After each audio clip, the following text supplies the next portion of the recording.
প্রকৃতির বিশেষ দান হচ্ছে পাহাড় পর্বত জলাশয় বন বনানী। যে দানে প্রকৃতির স্বার্থ সংশ্লিষ্টতা নেই।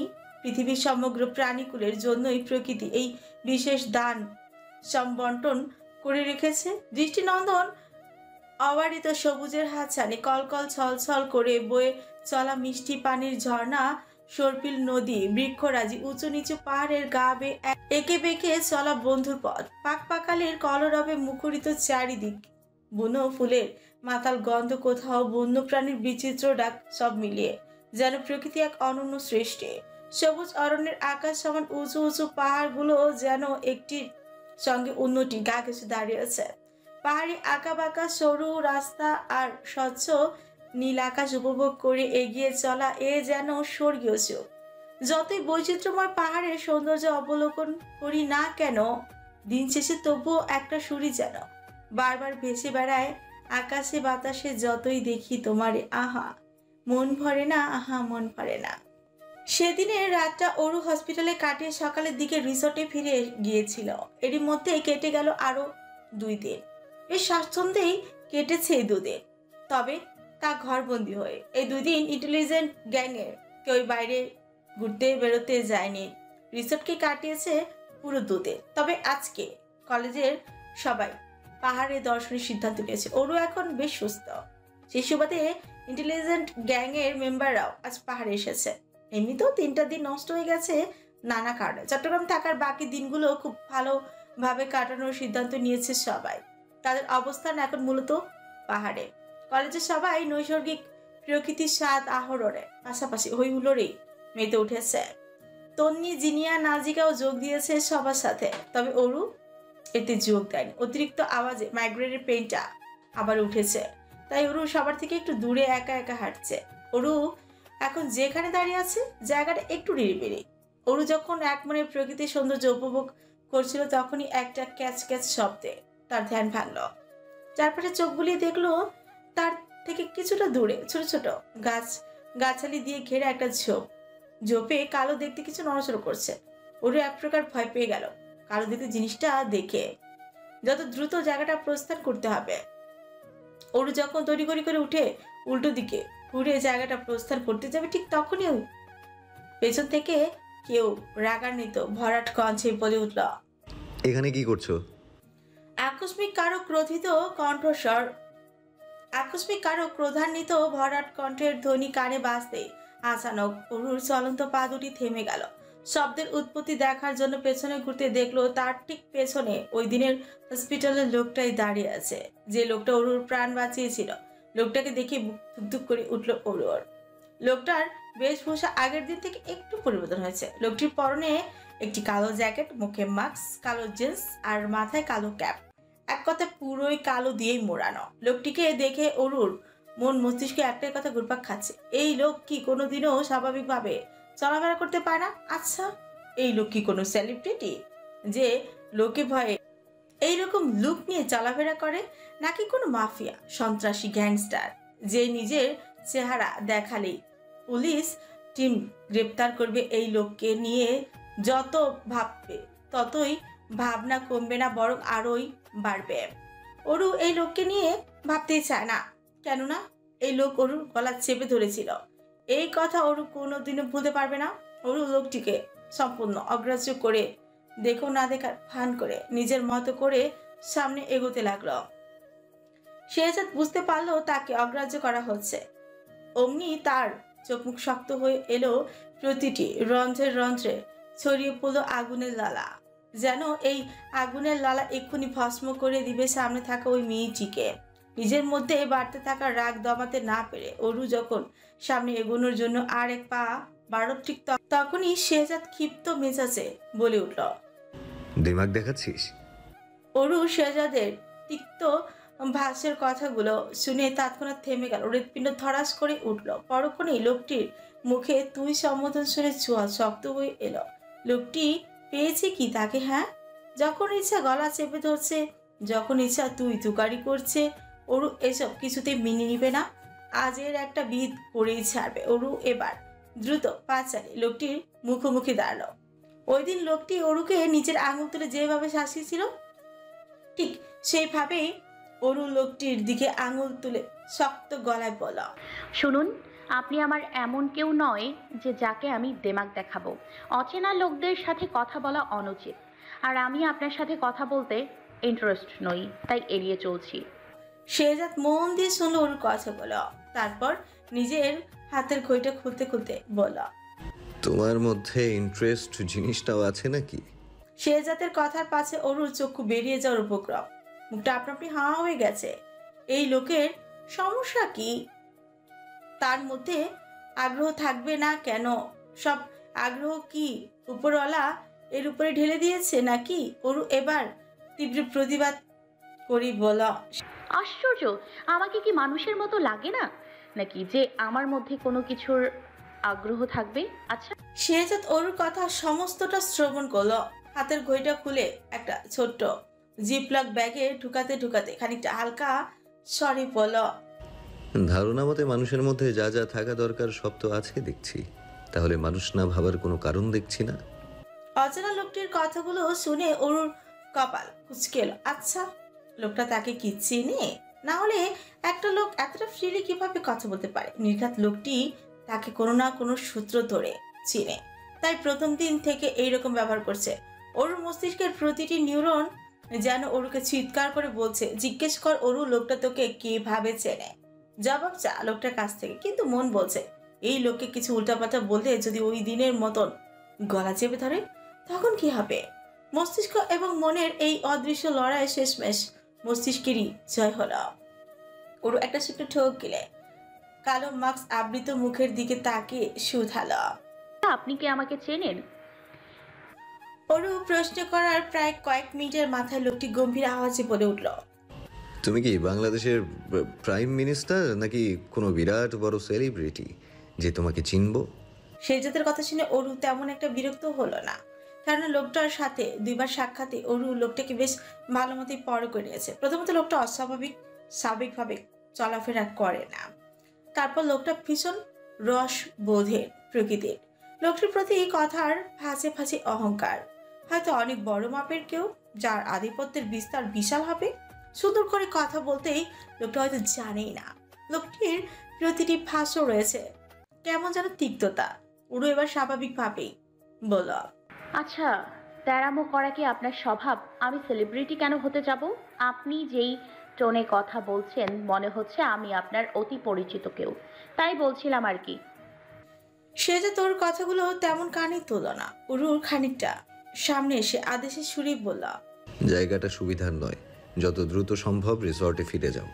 লোকটির কথায় রয়েছে এক ভয়াবহ তীব্র অধিকারবোধ। উরু এটা ভালোই বুঝতে পেরেছে। এই অধিকারবোধের উৎপত্তি কোথায় অরু তা জানে না। কেন বা লোকটা তার উপর কর্তৃত্ব দেখাচ্ছে? তবু অরু পুরোপুরি নিশ্চিত হওয়ার জন্য সুথালো, আপনি কি আমায় আদেশ করছেন? হয়তো। লোকটার এই ছোট্ট কথার জবাবটা অরুর বক্ষ পিঞ্জরেই তোলপাড় শুরু করে দিল। প্রথমত অধিকার ফলাচ্ছে তার উপর নির্দ্বিধায় স্বীকারোক্তি। এই যেন এক ভ্রমের মতোই লাগছে অরুর কাছে। অরু কেন শুনবে এই লোকের কথা? কে হয় এই লোকটা যে অরুকে তার কথা শুনতে হবে? অরু শেহজাদের আদেশকে সম্পূর্ণ নাকচ করে বলল, যদি না শুনি? অরুর আদেশে না মানার বিষয়টা শেহজাদের ভালো লাগলো না। কথাটার বিপরীতে কাট কাট তিরিকি মেজাজ নিয়ে বলল, I don't like it when someone disobeys me. শেহজাদের কথা শুনে অরুর মনে প্রশ্ন জাগলো, যদি লোকটার কথা সে না শোনে তাহলে লোকটা কি করবে? ওই দিন না হয় গলা চেপে ধরেছিল, আজকে কি ঘাড় মুটকে দিবে?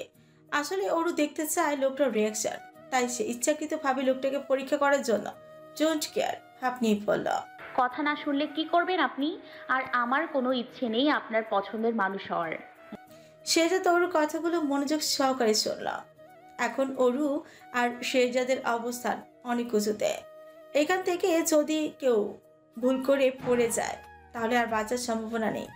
মৃত্যুর স্বাদ গ্রহণ করতেই হবে চোখের পলকে। শেহজাদ আশেপাশে চোখ বুলিয়ে দেখলো তার পাশে একটা ছোটখাটো পাথর রাখা। পা দিয়ে ঠেলে ফেলতে পারবে পাথরটা। শেহজাদ পাথরটি পা দিয়ে লাথি মারল। নিমিষেই পাথরটি গড়িয়ে পড়লো পাহাড়ের নিচে গভীর খাদে। পড়ে গেল। অরু মনোযোগ দিয়ে শেহজাদের কর্মকাণ্ড দেখছে। শেহজাদ এবার অরুর দিকে ফিরে হুমকি স্বরূপ বলল, কথা না শুনলে তোমার অবস্থা এই পাথরটার মতোই হবে। অরু শেহজাদের কথা শুনে তড়িৎ বেগে পাহাড়ের নিচে তাকালো। না, এখানে এক মুহূর্ত নয়, পরে দেখা গেল সত্যি সত্যি ধাক্কা মেরে ফেলে দিল পাহাড় থেকে। তখন কি হবে অরুর? অরু এক প্রকার সেখান থেকে দৌড়েই চলে গেল। শেহজাদ অরু চলে যাওয়া দেখে একটা দীর্ঘশ্বাস পেল। শেহজাদ ভালো মতো বুঝতে পারলো মেয়েটা বড় হয়ে খাটতারা হয়েছে। আগে এরকম ছিল না, একবার বলেই সব কথা শুনতো। তবে মেয়েটা ভয় পালিয়ে যাওয়াটা বেশ হাসিয়েছে শেহজাদকে। আবারও দুজন বিপরীত মানুষকে ভাগ্য এক দোরগড়ায় দাঁড় করালো। পাহাড়ের চূড়ায় দাঁড়িয়ে শেহজাদ এক মনে বাইনোকুলার দিয়ে পাহাড় পর্যবেক্ষণ করছিল। এখানে একটি জায়গা সরকারের কঠোর নিষেধাজ্ঞা জারি করা হয়েছে। শেহজাদের বাইনোকুলারটি সেই দিকে তাক করা রয়েছে। শেহজাদ যখন একধানে বাইনোকুলারের দিকে তাকিয়েছিল, ঠিক তখনই হঠাৎ করে পেছন দিক থেকে কেউ উচ্চস্বরে বলে উঠল, হোয়াট আ সারপ্রাইজ! ভাই তুমি এখানে? শেহজাদ বাইনোকুলার থেকে দৃষ্টি সরিয়ে এক পলক আবরারের দিকে তাকে আবারও নিজের কাছে মন দিল। বাইনোকুলারের দিকে দৃষ্টি রাখা অবস্থায় আবরারের উদ্দেশ্যেই বলল, তোরা কয়জন এসেছিস? শেহজাদকে অনুসরণ করে আবরার নিষেধাজ্ঞা করা জায়গাটির দিকেই তাকিয়েছিল।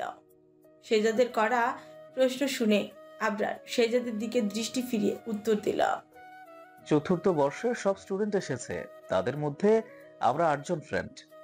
জায়গাটা সুবিধার নয়, সবাইকে দেখে শুনে রাখিস, বিশেষভাবে মেয়েদেরকে দেখে রাখিস। শেহজাদ অনেকটা সতর্কতার সাথে কথাটা বলল আবরারকে।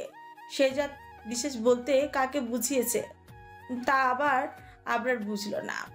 শেহজাদের করা চাপা ইঙ্গিতটা বুঝেই উপর থেকে নিচে মাথা ঝুঁকিয়ে বুঝলো, হ্যাঁ, অর্থাৎ সে সবাইকে দেখে শুনে রাখবে। আবরার শেহজাদের দিকে তাকে জিজ্ঞাসা দৃষ্টিতেই বলল, আচ্ছা ভাই, পারমিট দিলে একটা প্রশ্ন করব, যদি দাও তাহলে করব।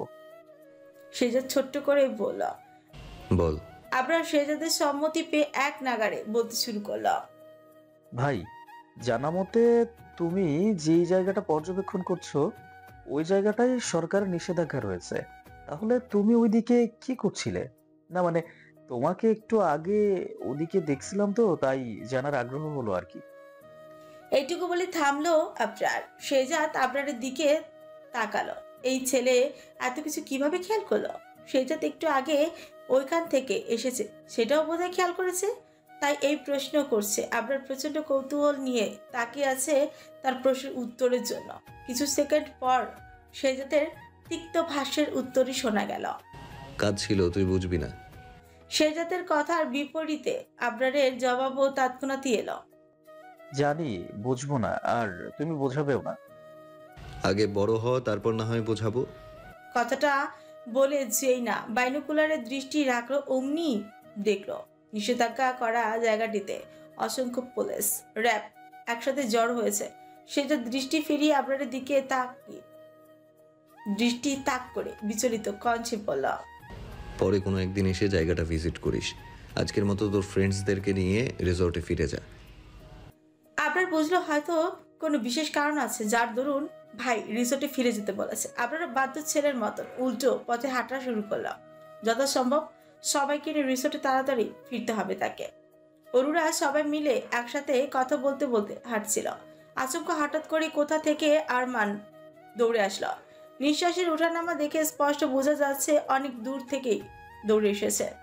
আরমান হাঁপাতে হাঁপাতেই বলল, সবাই শুন, একটু আগে তোদের যে জায়গাটা দেখিয়ে বলেছিলাম সরকারের নিষেধাজ্ঞা আছে, সেই জায়গায় নাকি 2টো লাশ পাওয়া গেছে। এখানকার স্থানীয়দের কাছ থেকে জানলাম এরকম ঘটনা নাকি প্রায়ই সময় হয়ে থাকে এখানে। আবরার নিচে গাড়ি নিয়ে দাঁড়িয়ে আছে, তাদের সবাইকে তাড়াতাড়ি আসতে বলেছে। কিছুক্ষণের মধ্যেই পুলিশ ফোর্স জায়গাটা ঘিরে ফেলবে, তখন চাইলেও এখান থেকে বের হওয়া যাবে না। কথাগুলো শোনার পর আর কেউ দাঁড়ালো না। জায়গাটা তড়িঘড়ি করে নামলো পাহাড় থেকে। শেষ পর্যন্ত গাড়ি অবধি পৌঁছেই গেল তারা। এক একে সবাই গাড়িতে উঠে পড়ল। কিন্তু সবার শেষে নাহিদ যখন গাড়িতে উঠতে যাচ্ছিল তখন বেখালিতে তার চোখ দুটো পূর্ব দিকে আটকে রইল। নাহিদ বিস্ফোরিত চোখে তাকিয়ে আছে সেই দিকে। নিজের চোখে বিশ্বাস করতে কষ্ট হচ্ছে নাহিদের মস্তিষ্ক শুধু একটাই ধ্বনি বাজতে লাগলো, অতীত। যদি আবার রিপিট হয় তাহলে সব শেষ হয়ে যাবে, কিচ্ছু ঠিক থাকবে না। না, এ হতে পারে না, অতীত রিপিট কখনো হবে না, আমি হতে দিব না। ও এখানে কেন? তবে কে? জীবন বড়ই অদ্ভুত, কখনো কারোর জন্য থেমে থাকে না। প্রবাহমান স্রোত যেমন বিশাল বিশাল ঢেউ নিয়ে সামনে এগোতে এগোতে সমুদ্রকে উথাল পাথাল করে দিন শেষে সমুদ্রতে মিলিয়ে যায়, ঠিক তেমনি জীবনও বিভিন্ন বাধা পেরিয়ে, বিপত্তি পেরিয়ে কঠোর সংগ্রাম করে সামনে অগ্রসর হতে হয়। জীবন একটি সুন্দর সাজানো ফুলের বাগিচার মতন, তেমনি জীবন একটি যুদ্ধের ময়দানও বটে। এই যুদ্ধে টিকে থাকা বেশ কষ্টসাধ্য। জীবন ক্ষণে ক্ষণে রং পাল্টায়।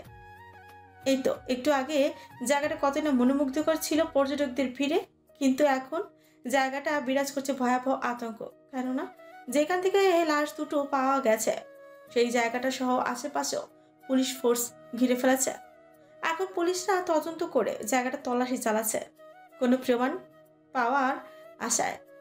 এখানকার থানায় একজন পুলিশ নতুন জয়েন করেছে, সপ্তাহখানিক হবে। তিনি যেমন কঠোর তেমন সৎ। তার নাম রিয়ান খন্দকার। এই মুহূর্তে লাশ দুটো কেসের দায়িত্বে তার উপরই রয়েছে। রিয়ান এখন যেখানে লাশ পাওয়া গেছে তার ঠিক উত্তর দিকটায় সূক্ষ্ম দৃষ্টিতে পর্যবেক্ষণ করছে। সেদিকটায় কাদায় মাখামাখি একটা ছোট জিপ লক ব্যাগ দেখতেই পেল। লাশ দুটো তদারকি করার দায়িত্ব ইন্সপেক্টর মিজান আর শুভ্র উপর ছিল। এসিপি রিয়ান খন্দকার তৎক্ষণাৎ ইন্সপেক্টর মিজানকে আদেশ দিল ছোট জিপ লক ব্যাগটা উদ্ধার করতে। এসপির কথা মতো ব্যাগটা উদ্ধার করলো মিজান। ছোট্ট জিপ লক ব্যাগটা ভালোভাবে পানিতে ধুয়ে যেই না ব্যাগটার উপর চোখ রাখলো, সঙ্গে সঙ্গে মিজান আতঙ্কের ন্যায় কাঁপতে লাগলো। মিজানের কলিজা মুচড়ে দিয়ে উঠল, যেন অপ্রত্যাশিত কোনো কিছু দেখে নিয়েছে সে। মিজান কোনো মতে কাঁপা কাঁপা হাতে এসিপি রিয়ান খন্দকারের কাছে ব্যাগটা দিল। এসিপি ব্যাগের উপর লেখাটা দেখে একটু ঘাবড়ে গেল, তবুও সবার সামনে নিজের কঠোরতা বজায় রাখতে কোনো কিছু প্রকাশই করলো না, কেননা সে এখানে সবার ঊর্ধ্বে, তাকে ঘাবড়ানো মানায় না। এসিপি ভালো করে পড়লো লেখাটা। Black shadow kill both of them. একে একে এখানে থাকা সমস্ত পুলিশ র্যাবদের কাছে পৌঁছে গেল খবরটা। লাইনটা শোনার সাথে সাথে সবে বরফের মতোই জমে গেল। এত কিছুর মাঝে শুভ্র বুঝতে পারল না সবাই এরকম ভাবে নিস্তেজ হয়ে পড়েছে কেন। কি এমন দেখেছে যে সবার মুখমণ্ডল এভাবে পাল্টে গেল?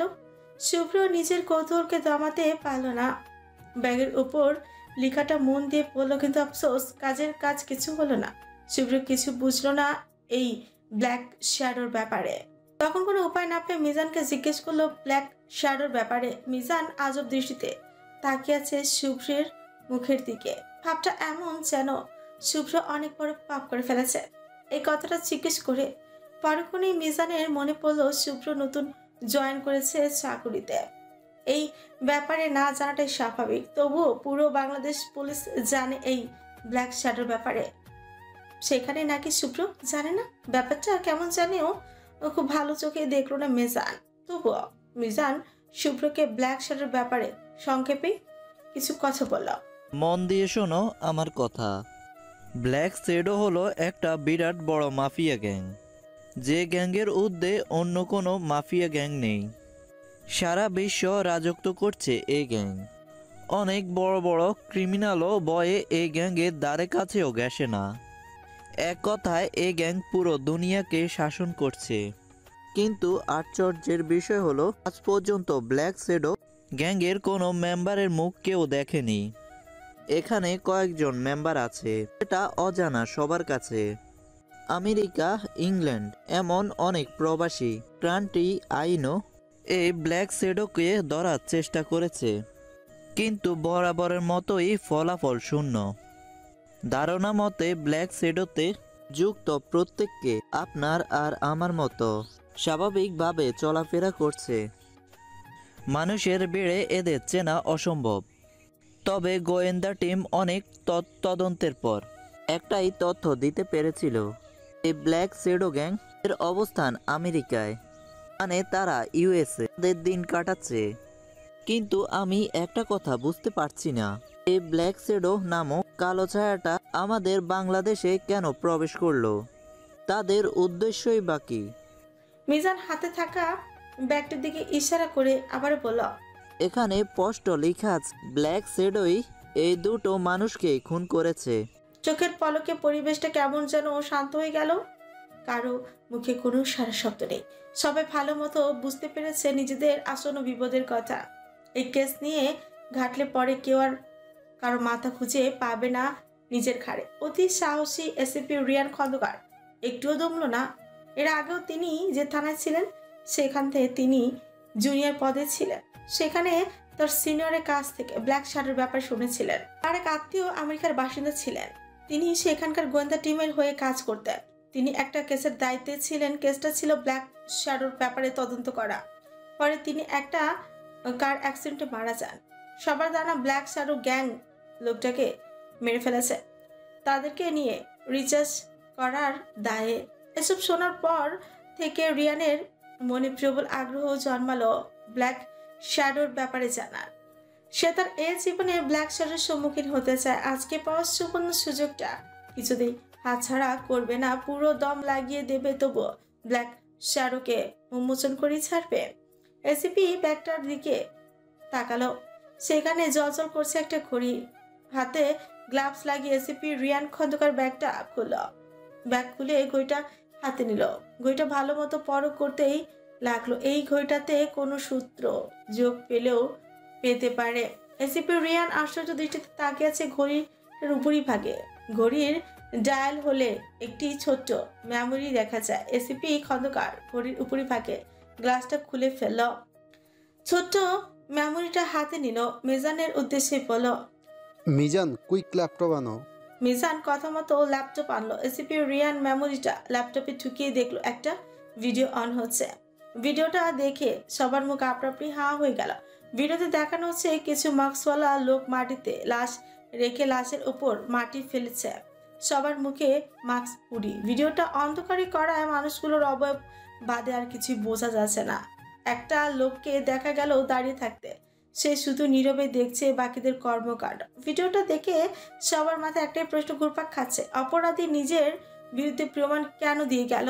একজন ইন্সপেক্টর এসিপি খন্দকারকে উদ্দেশ্য করে বলল, স্যার, এখানে তো কাউকে চেনা যাচ্ছে না। আর তাছাড়া এই ভিডিওটা কে করলো সেটাও তো জানি না। এসিপি রিয়ান খন্দকার চেহারায় কাঠিন্যতা এনেই বলল, ভিডিওটা যেই করুক না কেন নিশ্চয়ই অন্ধকারে করেছে। ভিডিওদাতা গোপনে পুলিশ টিমকে প্রমাণ দিয়ে গেছে। সে প্রকাশ্যে আসতে চায় না। প্রকাশ্যে আসলে ব্ল্যাক শ্যাডোর নজরে আসতে পারে। দেশের সুরক্ষার জন্য প্রমাণ রেখে গেছে, তবে তা নিজেকে সেভ রেখে। তার মানে যখন ওই মাফিয়াগুলো লাশ এখানে পুঁতে দিচ্ছিল তখন কেউ এই ভিডিওটা করে। ভাগ্যক্রমে মাফিয়াগুলো ওকে দেখতে পায়নি, তাই বেঁচে গেছে। এসিপি রিয়ান খন্দকার ইন্সপেক্টরের কথায় বিরোধিতা করে বলেন, আপনি একটা পয়েন্ট নোটিশ করছেন না ইন্সপেক্টর? ব্ল্যাক শ্যাডো যাদের ব্যাপারে আমেরিকার আইন পর্যন্ত কোনো তথ্য দিতে পারছে না, সেখানে বাংলাদেশের আইন সহজেই তথ্য পেয়ে যাবে না। ভিডিওতে থাকা সবাই যে ব্ল্যাক শ্যাডো গ্যাংয়ের সাথে যুক্ত তার তো কোনো গ্যারান্টি নেই। তাছাড়া যে ভিডিওটা করলো সে কি করে জানলো যে এরা ব্ল্যাক শ্যাডো? হ্যাঁ, ঠিক বলেছেন। ভিডিওতে একটা লাশ গায়েব করতে দেখা যাচ্ছে।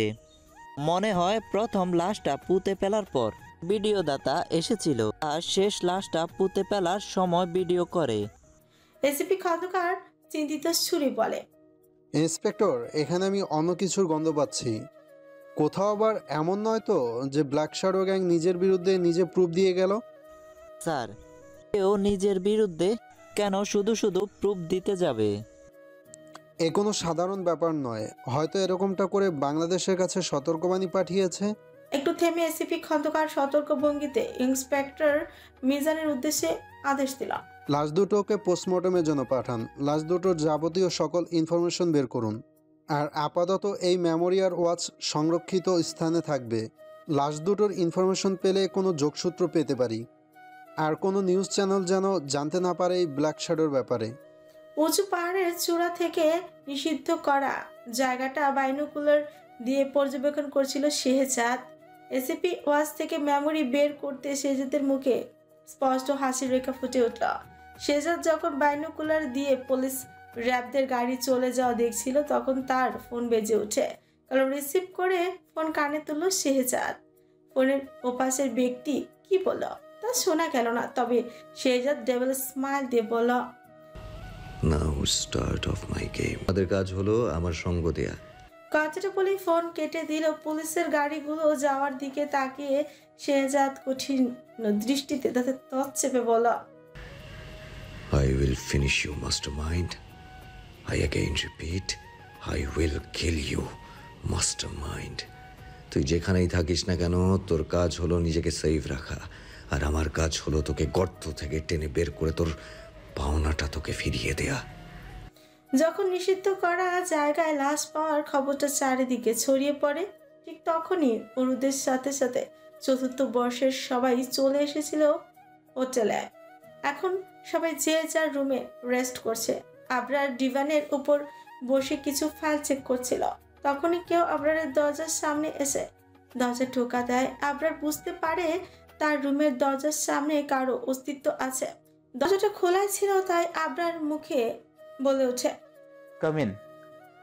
রুমের দরজা খুলে নাজিকা রুমের ভেতরে প্রবেশ করলো। আবরার ফাইল থেকে মাথা উঁচিয়ে দেখলো কে এসেছে। নাজিকার প্রতিবিম্ব দেখার সাথে সাথে আবরার কপাল কুঁচকে এলো। তৎক্ষণাৎ নাজিকার উদ্দেশ্যেই বলল, তুমি এখানে কেন এসেছো? নাজিকা সোজা সাপড়া জবাব, জরুরি কথা ছিল। কিন্তু আমার তোমার সাথে কোনো কথা নেই, আসতে পারো, দরজা ওইদিকে। সরাসরি দরজায় দেখিয়ে দেওয়াতে নাজিকা অপমানিতই হলো। নিজের মধ্যে প্রবল বেগে বাড়তে থাকা রাগকে কোনো মতে কন্ট্রোল করে রাগতে স্বরে বলল, কেন? আমি এসেছি বলে বের করে দিচ্ছ? অন্য কেউ আসলে বুঝি তাকেও বের করে দিতে? আবরার প্রশ্নবোধক দৃষ্টিতে নাজিকার মুখের দিকে তাকিয়ে বলল, তুমি এক্সাক্ট কি মিন করতে চাইছো? যা বলার সরাসরি বলো। নাজিকা তৎছিল হাসি দিয়ে বলল, সত্যি আপনার, তুমি না অ্যাক্টিং মাস্টার। এত ভালো অভিনয়টা না করলেও পারতে। বুঝতে পারছো না আমি কার কথা বলছি?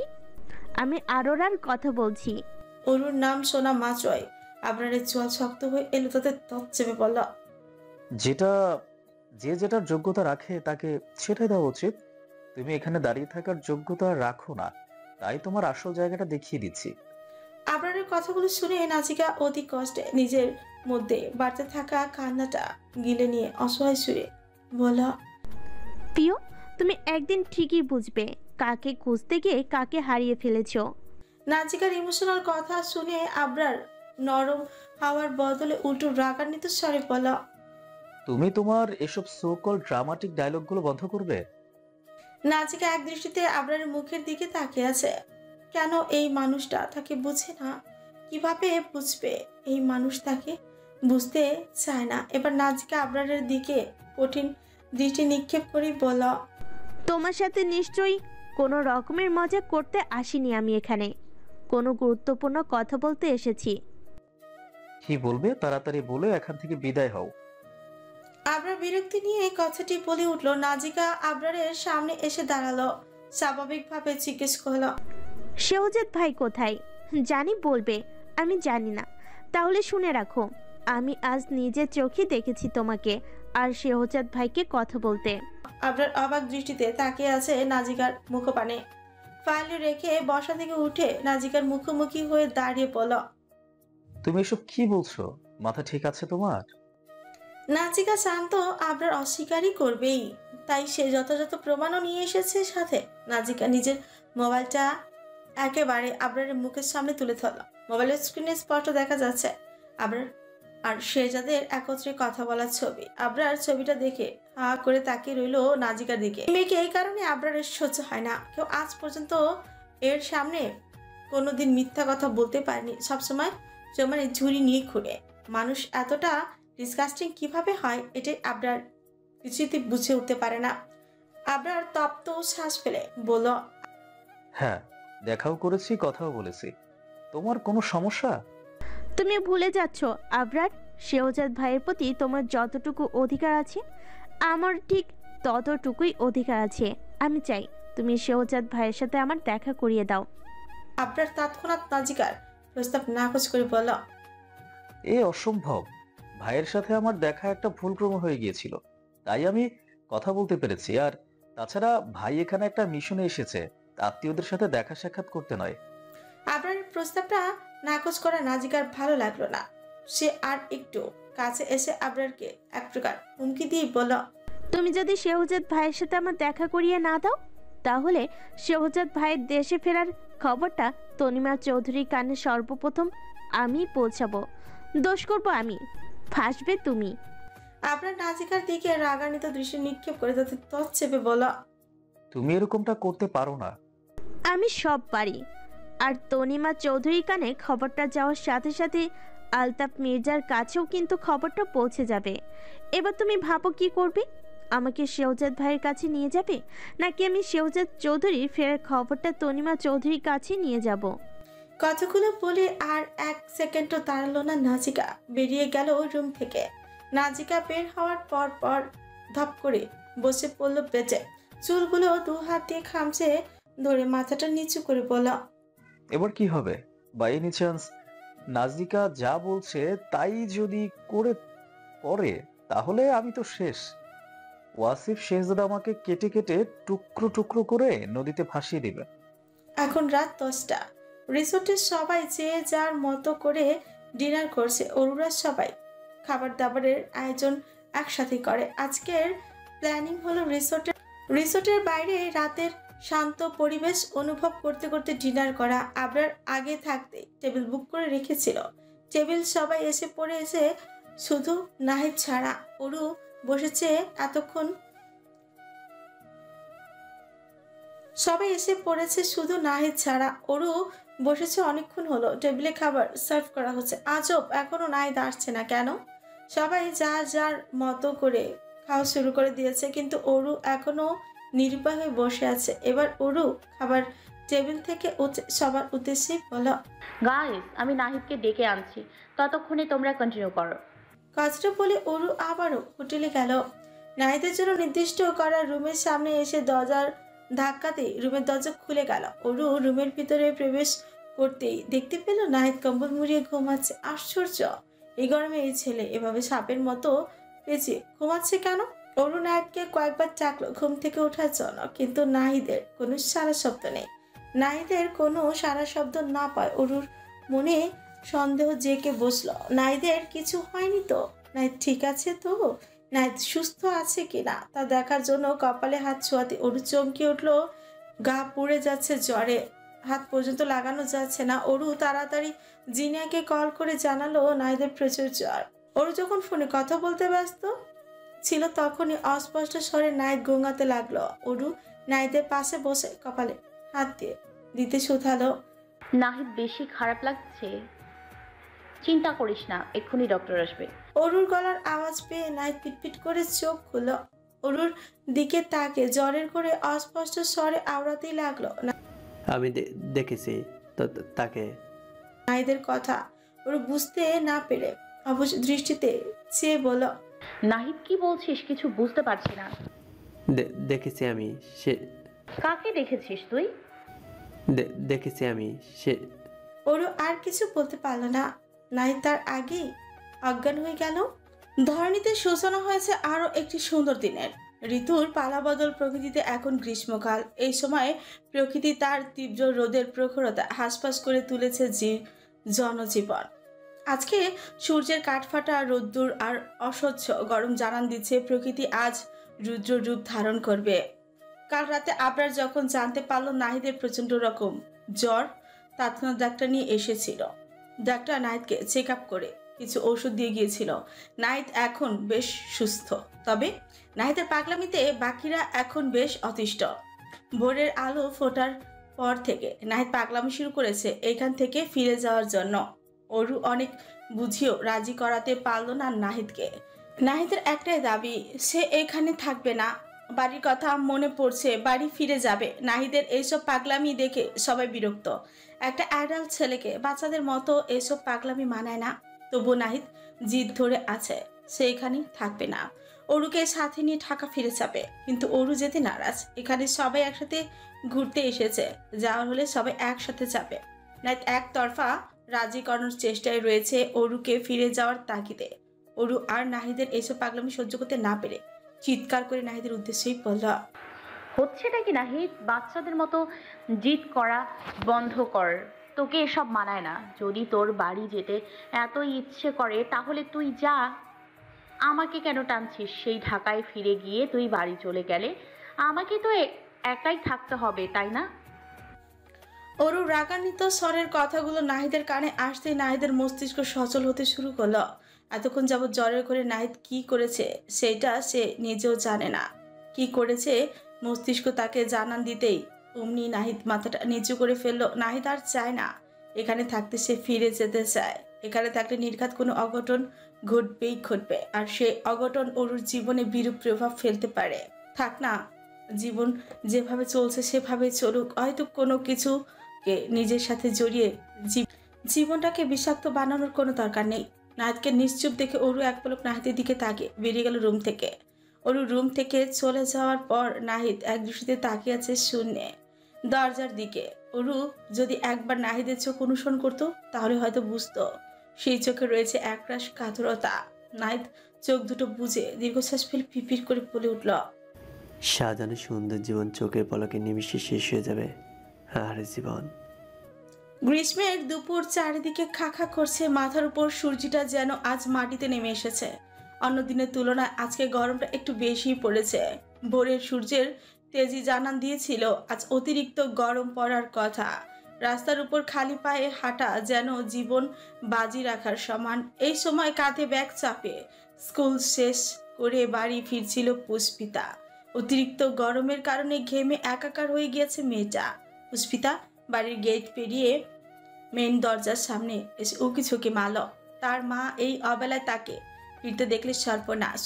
স্কুল ছুটির পর রোজকার দিনের মতন স্কুলের সামনে ফুচকার গাড়ি দাঁড়িয়েছিল। পুষ্পিতার ফুচকা ছাড়া দিন যায় না। এই ফুচকার লাইনে দাঁড়িয়ে থাকতে খেতে এতটা দেরি করে ফেলেছে সেটা পুষ্পিতার মাথাতেই ছিল না। এখন হাড়ে হাড়ে বুঝতে পারছে আসন্ন বিপদের কথা। আর মা জানলে আজ তার আর রক্ষে নেই। মেন গেট দিয়ে ঢুকে বাগান পেরিয়ে দোতলা বিশিষ্ট ভবন ডুপ্লেক্স বাড়িটা হলো শিকদার বাড়ি। বাড়িটির আশেপাশে রয়েছে অনেক বড় বড় গাছ। গাছগুলো থেকে বেরোনো শাখা প্রশাখা ডুপ্লেক্স বাড়িটির ছাদের ওপর ছায়া হয়ে দাঁড়িয়ে আছে। কৃষ্ণপুর গ্রামে বেশ নামকরা শিকদার পরিবার। সবাই এক নামে চিনে এই পরিবারকে, কেননা জমিদারদের সাথে এককালে বেশ ওঠা বসা ছিল বলে। কিন্তু এখন তারা নিজেদের উদ্যোগে গ্রামের প্রভাবশালীদের লিস্টে নাম লিখিয়ে নিয়েছে। এখন জনমুখে শোনা যায় দীর্ঘ কয়েক বছর ধরে জমিদারদের সাথে তাদের আর দেখা না যাওয়ার কথা। পুষ্পিতা অতি সাবধানে পা টিপে টিপে বাড়ির ভেতর ঢুকল। এদিক ওদিক চোরের মতো তাকে এক দৌড়ে সিঁড়ির কাছাকাছি যেতেই পা দুজোড়া থেমে গেল। পুষ্পিতা ড্রয়িং রুমের দিকে অবাক চাহনি দিয়ে তাকিয়ে আছে। আশ্চর্য, এই সময় বাড়িতে সবাই কি করছে? ড্রয়িং রুমে তার বড় আব্বু, বড় আম্মু, মা, বাবা মিলে কোনো কিছু নিয়ে বিস্তর আলোচনা করছিল। পুষ্পিতা এক একে সবার দিকে এক পলক তাকিয়ে উপরে সিঁড়ির দিকে তাকাতেই দেখলো কান্না মিশ্রিত মুখ নিয়ে সিঁড়ির এক কোণে গুটিসুটি মেরে দাঁড়িয়ে আছে আনিশা। ছোট্ট পুষ্পিতার মাথায় ঢুকছে না আনিশা আপু এভাবে লুকে লুকে কাছে কেন। পুষ্পিতা যখন এক ধ্যানে আনিশার দিকে তাকিয়েছিল তখনই আচানক চোখাচোখি হয় দুজনের। আনিশা পুষ্পিতাকে দেখা মাত্রই কোনো কিছু না ভেবে তড়িঘড়ি করে রুমে চলে গেল। আনিশার যাওয়ার দিকে তাকিয়ে পুষ্পিতা আনিশার কাছে যাওয়ার উদ্দেশ্যে সিঁড়িতে পা রাখতে পুষ্পিতার মা রিনা বেগম চিৎকার করে উঠল, এই দাঁড়া শয়তান মেয়ে, রোজ রোজ এই গরমের মধ্যে ফুচকা খেয়ে দেরি করে বাড়ি ফেরানোর শখ ঘুচিয়ে দিব। দাঁড়া বলছি পুষ্পিতা, দাঁড়া। রিনা বেগম পুষ্পিতার দিকে তেড়ে আসতে পুষ্পিতার বাবা জহির শিকদার স্ত্রীর হাত ধরে থামিয়ে দিয়ে বলল, কি শুরু করেছো রিনা? আমার ছোট আম্মা এইমাত্র বাড়ি ফিরল আর তুমি শুরু করে দিলে? রিনা বেগম স্বামীর কথা শুনে তেলে বেগুনে জ্বলে উঠল। মেয়েটাকে দিন দিন আদরে আদরে বাদর বানাচ্ছে, সারাদিন টুই টুই করে ঘুরে ঘুরে বেড়ায়, সেই খেয়াল কি রেখেছে? নেহাত এখানে তার ভাইজান জামশেদ শিকদার উপস্থিত রয়েছে, না হলে স্বামীকে কয়েকটা কড়া কথা শুনিয়ে ছাড়ত। রিনা বেগম স্বামীর দিকে কটমট দৃষ্টিতে তাকে রান্না করে চলে গেলেন। জয় শিকদার মেয়ের দিকে তাকে আদুরে কণ্ঠে বললেন, ছোট আম্মা যাও ফ্রেশ হয়ে এসো, আমি থাকতে আমার মেয়েকে কে কি বলে আমিও দেখি। পুষ্পিতা আবার আজকারা পেয়ে বাধ্য মেয়ের মতন ফ্রেশ হতে চলে গেল। মিনিট নাগাদে ফ্রেশ হয়ে পুষ্পিতা তড়িঘড়ি করে আনিসার রুমে ছুটল। আনিসা তখন বেলকনিতে দাঁড়িয়েছিল। পুষ্পিতা পেছন দিক থেকে জড়িয়ে ধরে আহ্লাদি কঞ্চে আনিসাকে ডাকল।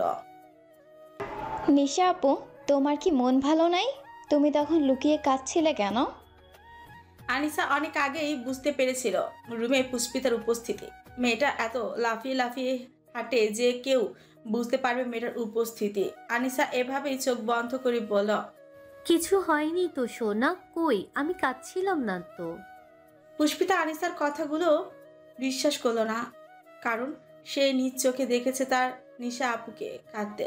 পুষ্পিতা আনিসাকে ছেড়ে দিয়ে আনিসার সামনে গিয়ে দাঁড়িয়ে বলল, তুমি মিথ্যা বলছো নিশা আপু, আমি তোমাকে কাঁদতে দেখেছি। আনিসা পুষ্পিতার কথাগুলো শুনে দীর্ঘশ্বাস পেল। এই মেয়ে স্বচক্ষে যখন দেখেছে হাজারো মিথ্যা বলেও একে মানানো অসম্ভব, তাই আনিসা জোরপূর্বক হেসে পড়ল। আসলে অরুর কথা মনে পড়ছিল, কতদিন হলো মেয়েটাকে দেখি না। আনিসার কথাগুলো বিপরীতে পুষ্পিতার কষ্টে ভরা কিছু বাক্য শুনে গেল। নিশা আপু, তুমি তো 2 মাস আগেই দেখা করে এসেছো মেজ অপুর সাথে, আর আমি তো সামনাসামনি দেখিনি কত যুগ ধরে। এইসব ভিডিও কলে কি কথা বলে মন ভরে নাকি? আনিসা ঠিকই বুঝতে পারলো পুষ্পিতার কথার মাঝে কষ্ট লুকানো রয়েছে, তাই আনিসা পুষ্পিতাকে আশ্বাস দিতে বলল, চিন্তা করিস না সোনা, এবার যখন ঢাকা যাব তোকেও সঙ্গে করে নিয়ে যাব, তখন না হয় মন ভরে দেখিনি স্বরূপকে। পুষ্পিতা আনিসার কথার মাঝে বাধা দিয়ে চোখে মুখে খুশি খুশি ভাব নিয়ে বলল, মনে হয় তাই আর দরকার পড়ে না নিশা আপু। নিজের লিভিং রুমে বড় আব্বু বড় আম্মু তোমার বিয়ের কথা বলছিল শুনছিলাম। মনে হচ্ছে এবার বাড়িতে একটা বিয়ে হবেই হবে, আর তোমার বিয়েতে মেজ আপু বাড়িতে না আসে থাকতেই পারবে না। একটু থেমে আনিসার চোখে লেপটে থাকা জল মুছে দিয়ে বলল, তুমি চিন্তা করো না নিশা আপু, মেজা আপু এবার ঠিকই বাড়ি ফিরবে। আনিসা নীরবে পুষ্পিতার বলা প্রত্যেকটা কথা শুনল। তার বুক ফেটে যাচ্ছে, তবুও সে দেখাতে পারছে না। এমন চলতে থাকলে দেখা গেল মেয়েটার সামনে কেঁদে বসবে, তাই আনিসা পুষ্পিতাকে কোনো রকম বাহানা দিয়ে লিভিং রুমে পাঠিয়ে দিল। পুষ্পিতা আর রুম থেকে যেতেই দরজা বন্ধ করে দরজা পিঠ লাগিয়ে নিচে বসে ডুকরিয়ে কেঁদে উঠল আনিসা। বুকে এক আকাশ পরিমাণ কষ্ট নিয়ে বলে উঠল, আজ আবারও প্রমাণ হয়ে গেল নিঃস্বার্থ ভালোবাসার কোনো মূল্য নেই পৃথিবীতে। এসিপি রিয়ান খন্দকার থানায় নিজের ডেস্কে বসে কিছু কেসের ফাইল চেক করছিল। এই সময় ইন্সপেক্টর মিজান হন্তদন্ত হয়ে ঢুকল। চেহারা দেখে স্পষ্ট বোঝা যাচ্ছে আতঙ্ক রয়েছে। এসিপি রিয়ান খন্দকার চোখ তুলে তাকালো মিজানের দিকে, অত্যন্ত সাবলীল ভাষায় জিজ্ঞেস করল, কি হয়েছে ইন্সপেক্টর মিজান, এভাবে হাঁপাচ্ছেন কেন? ইন্সপেক্টর মিজান তত্তর করে কাঁপতে কাঁপতে বলল, স্যার, আপনি যে ওয়াত আর মেমোরি কার্ড সংরক্ষিত স্থানে রেখেছেন, ওইখানে কি সেগুলো আছে? এসিপি রিয়ান খন্দকার নিজের ব্যক্তিগত ড্রয়ার খুলে দেখলো ওয়াচ আছে কিন্তু মেমোরি নেই। এসিপি রিয়ান তৎক্ষণাৎ মিজানের উদ্দেশ্যে বলল, মিজান, মেমোরি কোথায় গেল? এখানে তো মেমোরি কার্ড নেই। মিজান বোধহয় এই কথাটা শোনার অপেক্ষায় ছিল। কথাটা শোনার পর সেকেন্ডের মাঝে ভয়াবহ আতঙ্কের ন্যায় এক নাগাড়েই বলতে লাগলো, বাংলাদেশের সমস্ত নিউজ চ্যানেলে ব্ল্যাক শ্যাডোকে দেখাচ্ছে। স্যার, কেউ হয়তো মেমোরি কার্ড চুরি করে সাংবাদিকের কাছে পৌঁছে দিয়েছে। চ্যানেলে ভিডিওটা স্পষ্ট দেখানো হচ্ছে এবং জার্নালিস্টরা পুলিশের দিকে আঙ্গুল তুলছে। স্যার, আমার মনে হয় আপনার এখানে থাকা ঠিক হবে না। এসিপির কাছে এইসব এখনো ভীষণ মনে হচ্ছে। এসিপি মিজানের কথাগুলো কানে তোলো না, কোনো প্রতিউত্তরও করলো না। আগের মতো একইভাবে পাথরের মতো বসে রইল নিজের সিটে। চেয়ারে হেলান দিয়ে চোখ দুটো বুজে গভীর ভাবনায় পাড়ি দিলেন। ওরু মাত্র শাওয়ার নিয়ে বেরিয়েছে, চুল থেকে চপচপ করে পানি পড়ছে তোয়ালে দিয়ে চুল মুছতে মুছতে আয়নার সামনে গিয়ে দাঁড়ালো। কয়েক সেকেন্ড নিজেকে নিখুঁতভাবে পর্যবেক্ষণ করলো। আজকে বেশ ক্লান্ত লাগছে, মনটাও ভালো নেই। অন্তত পক্ষে মনকে মানানোর জন্য হলেও কিছু করা দরকার। যে ভাবা সেই কাজ। চুল মুছতে মুছতে টিভি অন করে রিমোট নিয়ে সোফায় গিয়ে বসলো। কোনো মুভি দেখলে হয়তো মনটা ভালো হবে। ওরু যখন একটার পর একটা চ্যানেল উল্টে ছিল, তখনই একটা চ্যানেল ওরুর চোখ দুটো আটকে রইল। চ্যানেলটি একটি বাংলাদেশি নিউজ চ্যানেল। চ্যানেলে একটা জার্নালিস্ট এক নাগারে উত্তেজিত ভঙ্গিতেই বলে যাচ্ছে, ব্রেকিং নিউজ, বাংলাদেশে ঘনিয়ে আসছে আসন্ন বিপদ।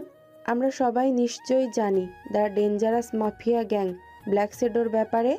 যারা জানেন না তারা আজ জেনে নিন। ব্ল্যাক শ্যাডো এমন একটা মাফিয়া গ্যাং যার হদিশ আজ পর্যন্ত কেউ দিতে পারেনি। বিভিন্ন প্রভাবশালী কান্ট্রিও অনেক চেষ্টার পরেও কোনো আশার আলো দেখতে পায়নি। সেই ব্ল্যাক শ্যাডো বর্তমান বাংলাদেশে রয়েছে। শুধু বাংলাদেশে এসে তারা থেমে থাকেনি, ইতিমধ্যে চট্টগ্রামের এক নিষিদ্ধ জায়গায় 2টো খুন করেছে। একজন গুপ্তচরের কাছ থেকে পুলিশরা একটা ভিডিও উদ্ধার করেছে। সেখানে স্পষ্ট দেখা যাচ্ছে কিভাবে তারা লাশগুলো মাটিতে পুঁতে ফেলছে। বর্তমান চট্টগ্রামবাসী আতঙ্কে রয়েছে, কেননা গোয়েন্দা টিমের ধারণা ব্ল্যাক শ্যাডো এখন চট্টগ্রামে অবস্থান করছে। এত কিছুর মধ্যে একটাই প্রশ্নের উত্তর অজানা। পুলিশ টিম ভিডিও পাওয়ার পরেও কেন চুপ করে বসেছিলেন? এবার আমরা এক পলক ভিডিওটা দেখে নিই। টিভিতে ভিডিওটা দেখতে শুরু করলো। ওর মন দিয়ে দেখলো ভিডিওর এক পর্যায়ে এসে ওর বিস্মিত নয়নে তাকিয়ে আছে ভিডিওটিতে নীরবে দাঁড়িয়ে থাকা একটি লোকের দিকে। ইতিমধ্যে অরুর হাত পা কাঁপাকাঁপি শুরু হয়ে গেছে। এই লোককে অরু চিনে। অন্ধকারে এই হুডিওয়ালা লোকের অবয়ব দেখে অরু চিনতে পেরেছে এই সেই লোক যে অরুর প্রাণ বাঁচিয়েছিল। এই হুডিওয়ালাই লোক তাহলে একজন মাফিয়া। সর্বনাশ! শেষমেশ এক মাফিয়ার সাথে অরু কথা কাটাকাটি করে এসেছে। অরু জানে মাফিয়ারা কতটা ভয়ঙ্কর হয়। এবার কি হবে অরুর তাহলে? পুরো থানা এখন কবরের মতোই নিস্তব্ধ। কারো মুখে টু শব্দটিও নেই। সবাই নিজ নিজ মস্তক নিচের দিকে তাক করে দাঁড়িয়ে আছে। এসিপি রিয়ান খন্দকার আজ ভীষণ ক্রোধান্বিত। একটু আগে পুরো থানায় ভয়ঙ্করভাবে তল্লাশি চালিয়েছে, সিসিটিভি চেক করে কোনো ফলাফল পায়নি। থানায় কর্মরত সবাইকে চরমভাবে জিজ্ঞাসাবাদ করা হয়েছে। সবার মুখে এক কথা, এই রকম জঘন্য কাজটা কেউ করেইনি। করবে কিভাবে? এসিপিকে এখানকার কর্মরত সবাই জমের মতো ভয় পায়। কেউ তো আর নিজের জীবন স্বেচ্ছায় জমকে ডেকে নিয়ে আসবে না। এসিপি সবার উপর কঠোর নজরদারি দিয়ে বলেছে, ভবিষ্যতে যদি কোনোদিন জানতে পারি যে কে এই কাজটা করেছে, সেই দিনই হবে তার শেষ দিন। সেই দিন এখানে তাণ্ডব হবে। আমি রিয়ান খন্দকার সেই তাণ্ডব নিজ হাতে তৈরি করব। এসিপি এখন ডেস্কের উপর বসে এক পা চেয়ারের উপর তুলে আরেক পা মাটিতে রেখে বসে আছে। ক্ষণে ক্ষণে 2 আঙুল দিয়ে কপালে ডান সাইডটা স্লাইড করছে। এখন এসিপিকে দেখে খুবই ভয়ঙ্কর মনে হচ্ছে। কেউ আগ বাড়িয়ে কোনো কিছু বলতে পারছে না প্রাণের ভয়ে। থানায় অবস্থানরত সকলেরই ফোকাস এখন এসিপি রিয়ান খন্দকার। এসিপি অনেকক্ষণ এমত অবস্থায় থাকার পর চোখ তুলে তাকালো উপস্থিত সকলের দিকে। এতক্ষণ নিশ্চুপ ভূমিকা পালন করা রিয়ান খন্দকার এক পলক সবার দিকে তাকে রাশভারী আওয়াজেই বলল, ইন্সপেক্টর মিজান বাদে উপস্থিত সবাই বাইরে যান। এসিপির এক কথায় সবাই তড়িঘড়ি করে বাইরে চলে গেল, যেন সবাই এতক্ষণ এই কথাটা শোনার অপেক্ষায় ছিল। এসিপি বলতে দেরি হলো না, তার আগেই সবাই স্থানটা ত্যাগ করল। জমের মুখে কেই বা থাকতে চায়। সবাই বাইরে যাওয়ার পর এসিপি মিজানের দিকে তাকে একটু হাসল। মিজান এসিপির এভাবে হাসার মানে না বুঝে অবুঝ দৃষ্টিতে তাকিয়ে আছে। এসিপি বসা থেকে উঠে দাঁড়িয়ে মিজানের কাঁধে এক হাত রেখেই বলল, বুঝলে মিজান, এখানে একটা অনেক বড় গেম চলছে। এই গেমের মাস্টারমাইন্ড আমাদের ধরাছোঁয়ার বাইরে। মাস্টারমাইন্ড নিখুঁতভাবে গেমটা খেলছে। এই গেমটা খেলার মেন রিজন কি জানো? বাংলাদেশকে আতঙ্কে রাখা।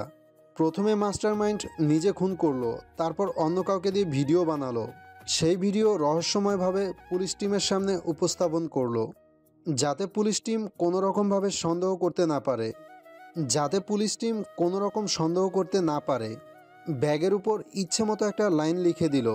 ব্ল্যাক শ্যাডোকে পুরো দুনিয়া ভয় পায়, সেই সুযোগটাই মাস্টারমাইন্ড নিচ্ছে। তারপর এখানে কর্মরত কাউকে দিয়ে মেমোরিটা সরিয়ে ফেললো, যাতে পুলিশের মনে কোনো রকম সন্দেহ না জাগে। এইটা ছিল আমার প্রথম ভাবনা, কিন্তু এখন আমার মাইন্ড অন্য কিছু বলছে মিজান। কথাগুলো বলে এসিপি নিজের চেয়ারে গিয়ে বসলো। মিজান প্রথম থেকে শেষ পর্যন্ত সব বুঝলো, কিন্তু শেষের লাইনটা এখনো বুঝতে পারেনি। মিজান প্রশ্নাত্মক দৃষ্টিতে তাকিয়ে আছে। মিজানকে এভাবে তাকিয়ে থাকতে দেখে এসিপি বলল, কিছু বলবে মিজান? মিজান এতক্ষণে এসিপির সম্মতির অপেক্ষায় ছিল। এসিপির সম্মতি পেয়ে মিজান কৌতূহলী কণ্ঠে বলল, স্যার শেষের লাইনের কিছুই তো বুঝতে পারলাম না। এসিপি মিজানের বলা কথাগুলো শোনার পর রহস্যময় ভাবে হাসলেন। মিজান এসিপির কর্মকাণ্ড দেখে একের পর এক শক খাচ্ছে।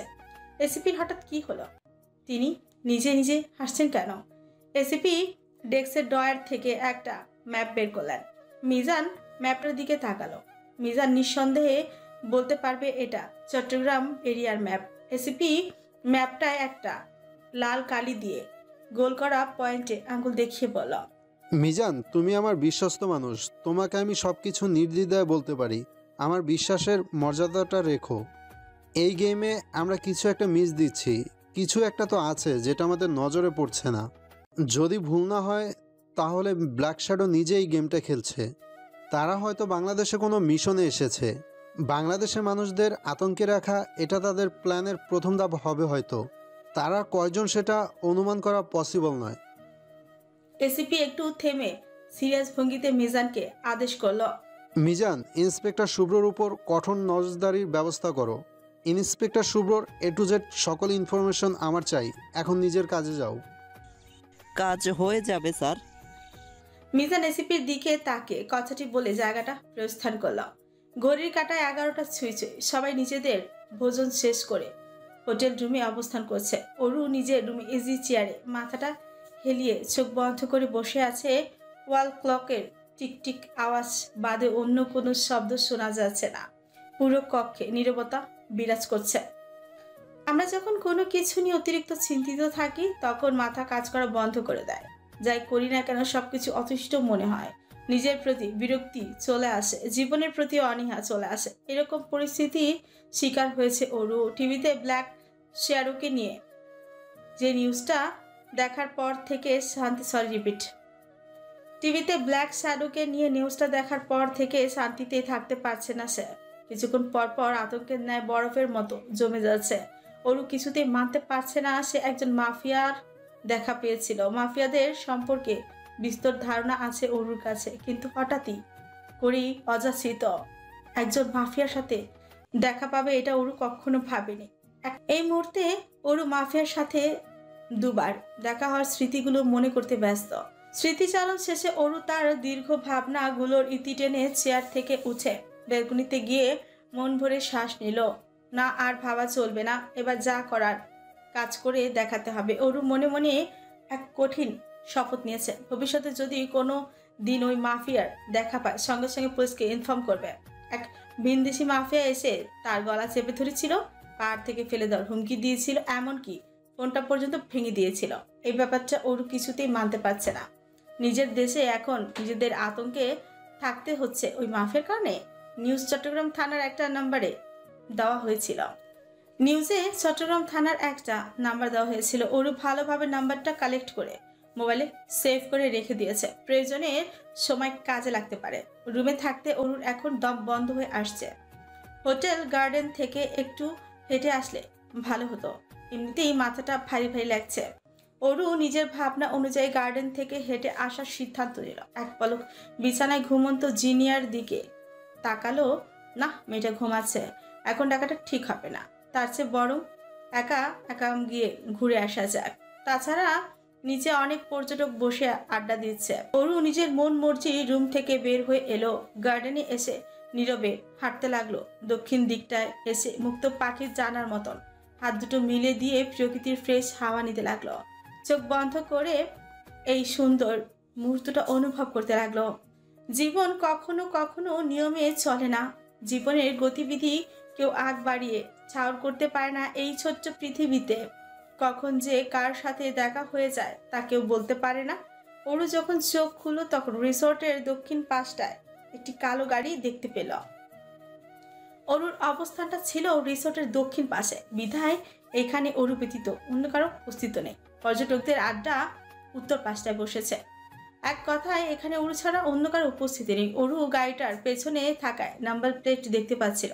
অতিরিক্ত আগ্রহী হওয়া অরু গাড়িটার দিকে একটু একটু এগিয়ে এলো। সামনে উকি ঝুঁকি দিয়ে দেখতে পেল কালো গাড়িটার সামনে গার্ডেনের এক পাশে রাস্তার একটা লোক বসে আছে। লোকটার কর্মকাণ্ড ঠিক অনুমান করতে পারল না অরু, তবে লোকটাকে ভালো মতো পর্যবেক্ষণ করতেই আটকে উঠল অরু। বুক থুক করে উঠল, যেন কেউ বক্ষ পিঞ্জরে হাতুড়ি পেটাচ্ছে। রীতিমতো অরুর সারা দেহে কম্পনি শুরু হয়ে গেল। অরুর সর্বাঙ্গে ভয়াবহ আতঙ্ক ছড়াতে লাগলো। মস্তিষ্কে একটাই শব্দ বাজতে লাগলো, মাফিয়া। নিউজে বলা কথাগুলো মাফিয়া আসতে চোখ মুখ খিচে ফেললো অরু। যে করেই হোক পুলিশ অব্দি এই মাফিয়ার খবর পৌঁছিয়ে ছাড়বে। একজন ভিনদেশিকে কখনো দেশের ক্ষতি করতে দিবে না সে। একে এর প্রাপ্য কর্মের ফল দিয়ে ছাড়বে। অরু একটু আড়ালে এসে থানায় কল করলো। কল যখন রিং হচ্ছিল তখনই অরুর পেছনে দিক থেকে কেউ অরুর হাত থেকে ফোনটাই কেড়ে নিল। কে ফোন কেড়ে নিল সেটা দেখার জন্য পেছন ফিরতেই জ্যাকেট পরুয়া মাস্কে আবৃত শেহজাদকে দেখে এক প্রকার লাফিয়ে উঠল অরু। বুকে থুতু দিয়ে সঙ্গে সঙ্গে শেহজাদ থেকে খানিকটা দূরে ছিটকে চলে গেল। অরু বক্ষ পিঞ্জর ভয়ঙ্কর ভাবে ধরাস করে উঠল। এই মাফিয়া দেখলো কিভাবে তাকে। আত্মসাবধানতা অবলম্বন করতে কোনো লাভ হলো না। সেই তো ধরাই পড়ে গেল। অরুর মন মস্তিষ্ক উথাল পাথাল করছে। এই ভেবে এখন কি হবে। শেহজাদ তীক্ষ্ণ দৃষ্টিতে তাকিয়ে আছে অরুর পানে। এবার শেহজাদের হাতে থাকা ফোনের কলটি রিসিভ হয়ে অপর পাশ থেকে কেউ পুরুষালী কণ্ঠে বলতে শুরু করলো, হ্যালো, কক্সবাজার সদর থানা থেকে বলছি। পুলিশকে কল করার ব্যাপারটা শেহজাদের বোধগম্য হতেই মাথা তপ করে আগুন জ্বলে উঠল। কেননা নিউজে বলা হয়েছিল কেউ কোনো সন্দেহভাজন কিছু দেখলেই এই নাম্বারে যোগাযোগ করতে। এইটা এখানকার থানার নাম্বার। শেহজাদ ভালোই বুঝতে পেরেছে অরু নিউজ দেখে এই নাম্বারটা কালেক্ট করেছে। এখন তাকে সন্দেহ করে পুলিশের কাছে কন্ট্যাক্ট করার চেষ্টায় ছিল। কিন্তু ভাগ্যের জোরে শেহজাদ ঠিক সময় পৌঁছেছিল, না হলে আজ একটা অনেক বড় অঘটন ঘটতে পারত। এখন শেহজাদের মাস্কে আবৃত চেহারার দিকে তাকানো যাচ্ছে না। তাকে এখন নির্জীব দৃষ্টির হিংস্র পুরুষ মনে হচ্ছে। ধীরে ধীরে চোখের রং পাল্টাতে শুরু করলো। অরুর কাছে শেহজাদের চোখ দুটো জ্বলন্ত লালা মনে হচ্ছে। একটু ছুঁয়ে দিলেই যেন সর্বাঙ্গ নিমিষেই ঝলসে যাবে, চূর্ণ বিচূর্ণ হয়ে যাবে তার সযত্নে গড়া সুন্দর ছোট্ট পৃথিবীটা। অরু একের পর এক ঢোক গিলছে। সে ভালোই বুঝতে পেরেছে আজকে তার আর রক্ষা নেই। ফোনের অপর প্রান্তে থাকা ব্যক্তিটি কোনো উত্তর না পেয়ে কয়েকটা কটু কথা শুনে ফোনটা কেটে দিল। শেহজাদের কাছে এখন পরিষ্কার অরু কেন পুলিশকে কল করতে যাচ্ছিল। নিজের রাগকে কন্ট্রোল আনার জন্য বাম হাত মুষ্টিবদ্ধ করে নিল, তবুও কোনো লাভ হলো না। শেহজাদ অরুর ফোনটার দিকে তাকে আছাড় মারার জন্য হাত উপরে তুলতে অরু চিৎকার করে উঠল, না না না, প্লিজ ফোন ভাঙবেন না। এটা কিনেছি মাত্র 2 দিন হলো, প্লিজ ভাঙবেন না। অরু এতক্ষণ শেহজাদের গতিবিধি লক্ষ্যই করছিল। যেই না শেহজাদ ফোনটা ভাঙতে উদ্গ্রীব হলো, উত্তেজিত হয়ে কথাটাই বলে উঠল অরু। কিন্তু কে শুনে কার কথা। এখন অরুর কেনা নতুন ফোনটি অবহেলা নিচে পড়ে রয়েছে। অরু যখন চিৎকার করে বলেছিল ফোন না ভাঙতে, তখনই শেহজাদ অরুর ফোনটা সজোরে আছাড় মেরেছে রাস্তায়। অরুকে এখন তার মন মস্তিষ্ক জানান দিচ্ছে, অরু যখন তোর নতুন ফোনটা ভাঙতে এই মাফিয়ার বুক কাঁপলো না, তখন তোকে ভাঙতে বেশিক্ষণ সময়ও নিবে না। নিজের জান বাঁচাতে চাইলে এইখান থেকে পালিয়ে যা, না হলে জীবনে আর কোনো দিনও পালানোর সুযোগই পাবি না। অরু নিজের ভাবনা অনুযায়ী পালানোর জন্য যেই না এক পা এগুলো, অমনি শেহজাদের রাগান্বিত মেজাজের কয়েকটা বাক্যই শোনা গেল, খবরদার পালানোর চেষ্টা করবে না। শেহজাদের তিক্ত বাক্যের কথাগুলো শুনে অরু থেমে গেল, একটু পেছনে তাকালো। শেহজাদ এখনো ঠায় দাঁড়িয়ে আছে, কোনো রকম প্রতিক্রিয়া দেখাচ্ছে না। অরু এই সুযোগে সামনে ঘাড় ঘুরিয়ে আবারও পালাতে লাগলো। অরু শেহজাদের কথার পরোয়া করছে না দেখে শেহজাদ দাঁতে দাঁত পিষে রাগে রিটি করতে করতে বলল, আই অ্যাগেইন রিপিট, ইউনিভার্স, পালানোর চেষ্টা করবি না। শেহজাদের মুখে ইউনিভার্স সম্বোধন শুনে তৎক্ষণাৎ থেমে গেল অরুর চলন্ত পা জোড়া। অরুর শরীরের প্রতিটি লোম দাঁড়িয়ে গেল, তার শিরদাঁড়া বেয়ে একটা শীতল শিহরণ বেয়ে গেল। অরু উল্টো দিকে ঘুরে হাঁ করে তাকিয়ে আছে শেহজাদের পানে। অরু এখন গভীর ভাবনায় বিভোর। সে আদৌ কি ঠিক শুনেছে তো, নাকি সব কিছু তার জম? এই মাফিয়া তাকে ইউনিভার্স কেন ডাকল? অরুর ভাবনার সুতো ছিল তখন যখন শেহজাদের ফের কটা তিক্ত বাক্য শোনা গেল। শেহজাদ অরুর দিকে 2 কদম এগিয়ে তপ্ত গলায় শোধালো। পুলিশকে কেন কল দিয়েছিলে?